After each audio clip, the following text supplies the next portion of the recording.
Hello friends, I am Priyanka and you are watching Priyanka's teaching. Friends, today I am going to explain you a poem given in the book of class 5, James English Reader, Silver Jubilee edition by Ratna Sagar. Friends, the title of the poem is God Save the Beetle by Ruskin Bond.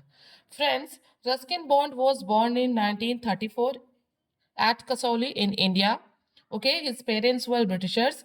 He was awarded with Padam Shri in 1999 and in 2014 he was awarded with Padam Vibhushan. Okay, you all can see this poem contains two stanza. First stanza contains 7 lines and second stanza contains 6 lines. Means total 13 lines are there. Okay, I am going to read the poem and I will explain you the poem line wise. Okay, so please be with me and let's start.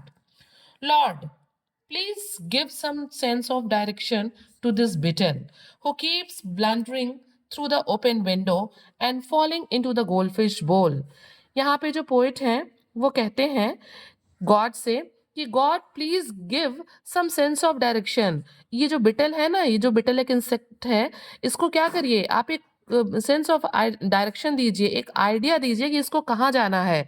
ये बार बार वो keeps blundering, blunder means होता है mistake and blundering means she is entering in the room by mistake. ठीक है, ये by mistake, ये गलती से बार बार क्या है, ओपन विंडो के थ्रू ये कमरे में घुस जा रही है and falling into the gold fish बोल, और ये इस गोल्ड फिश के बोल में गिर जा रही है। You all can see here there is a bowl, inside the bowl is a gold fish, और ये जो बिटल है ये बार बार इसमें गिर जा रही है।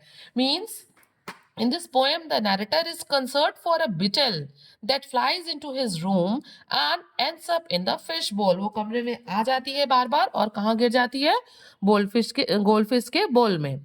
Twice I have kept him from drowning and returned him to the garden.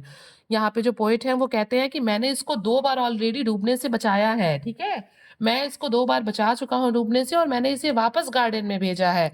But he keeps coming back, लेकिन बार बार ये वापस कमरे में चली आती है। Zooming and driving about the room until plop, और कह रहे हैं कि जूमिंग मतलब जोर से, एक बहुत तेज के स्पीड के साथ, मूविंग इन अ स्पीड, ये बहुत तेजी के जूम का साउंड निकालते हुए बहुत स्पीड में ये क्या करती है, घर में एंटर करती है, घूमती है।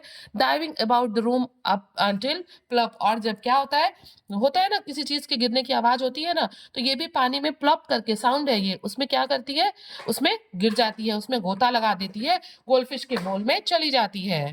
मीन्स नैरेटर कहते हैं कि 2 बार ऑलरेडी उन्होंने बिटल को डूबने से बचाया है, but what it is doing, but it keep returning to the room, ये बार बार वापस आती है और उसमें गिर जाती है उसके बोल में। Now come on the second stanza, he is in the goldfish बोल अगेन, और वो यहाँ पे जो पोइट है वो कहते हैं गॉड से कि ये वापस हमारे कमरे में आ गई है और गोल्डफिश के बोल में दोबारा गिर गई है। Swimming round and looking very tired, ये गोल गोल उसी में घूम रही है, स्विम कर रही है और ये बहुत थकी हुई दिख रही है। भाई थकेगी, क्योंकि उसका काम तैरना थोड़े है, बिटल का काम तो फ्लाई करना है, और जब वो पानी में गिर के तैर रही है तो वो थकेगी ही। In 5 minutes time I must go to bed, यहाँ पे जो पोइट है ना वो स्लीपी फील कर रहे हैं और वो अब सोने जाना चाहते हैं, तो वो कहते हैं कि 5 मिनट में मैं क्या करूंगा, मैं सोने चला जाऊंगा। And if you don't get this beetle to look after himself who will, और वो कहते हैं गॉड से कि अगर आप इस बीटल को जो है इसकी देखभाल करना नहीं सिखाएंगे, इससे नहीं बताएंगे कि कैसे इसको रहना है, देन हु विल, कौन इसको सिखाएगा फिर। Besides it makes the goldfish nervous, एक तो मतलब इसके बावजूद वो क्या कर रही है, इसके अलावा वो गोल्डफिश को भी नर्वस कर रही है, मतलब खुद तो परेशान हो रही है, वो गोल्डफिश को भी इंडेंजर कर रही है। Means the narrator is saying कि आप उसकी हेल्प करिए, उसको कहिए कि बार बार वो जो है अंदर ना आए, उस बोल में ना गिरे, ताकि ना वो खुद को ना ही फिश को खतरे में डाले। ओके फ्रेंड्स, आप लोगों ने देखा किस तरीके से जो नैरेटर है वो गॉड से जो है बिटल को समझाने के लिए कहते हैं कि वो अपना ख्याल रखे, बार बार कमरे में एंटर ना करे, और क्योंकि ऑलरेडी जो पोएट है उन्होंने उसको 2 बार बचा लिया है।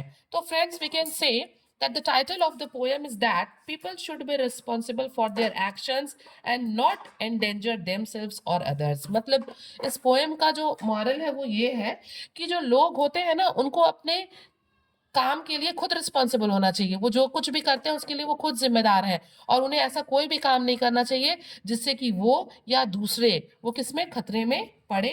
ठीक है, if you like the explanation please do share to others and will thank you for watching.